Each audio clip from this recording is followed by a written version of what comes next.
দর্শক আপনারা দেখতে পাচ্ছেন যে সন্তানের হাতে মা খুন হয়েছে এই বাড়িতে। তো আপনাদের দেখানোর চেষ্টা করতেছি পুলিশ বর্তমানে সেই লাশ কিন্তু বের করে নিয়ে যাচ্ছে। তো আমরা পুলিশের সাথে কথা বলার চেষ্টা করবো যে কি হয়েছিল, কেনই বা তার সন্তান তার মাকে খুন করেছে, এই ঘটনাটি কি ঘটেছিল, পুরো বিষয়টি আপনাদেরকে আমরা দেখানোর চেষ্টা করবো। মা, তুমি এক কাজ করো, বাবেলকে দিয়া ওষুধ আনাই নিও। আমার হাতে তেমন সময় নেই, আমার অফিসে যাই দেবো। ঠিক আছে বাবা, তুই সাবধানে যাস। ওরে অ্যাক্টিং রে, আমি চাইলে তো তোমার পকেট থেকে টাকা বেরোয় না, যেই তোমার মায়ের চাইলে অন্য পকেট থেকে টাকা বেরিয়ে গেল। হ্যাঁ হ্যাঁ বুঝছি, আমি তো তোমার মায়ের মতো অ্যাক্টিং করতে পারি না, তুমি তো আমার অভিনয়ে বিশ্বাসী। মাহি, এইটা তুমি কি কইতাছো? ওষুধ কেনার জন্য মায়ের করে টাকা দিছি, আর এই জন্য তুমি এত কিছু কইতাছো?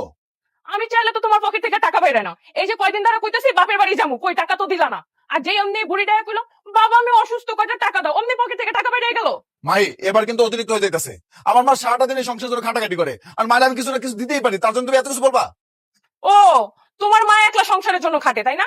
আর আমি বৈশা বৈশা খাই, কি বলতে চাচ্ছ তুমি? হ্যাঁ হ্যাঁ, কথায় বলে না ছোট লোক সারা জীবন ছোট লোকই থাকে।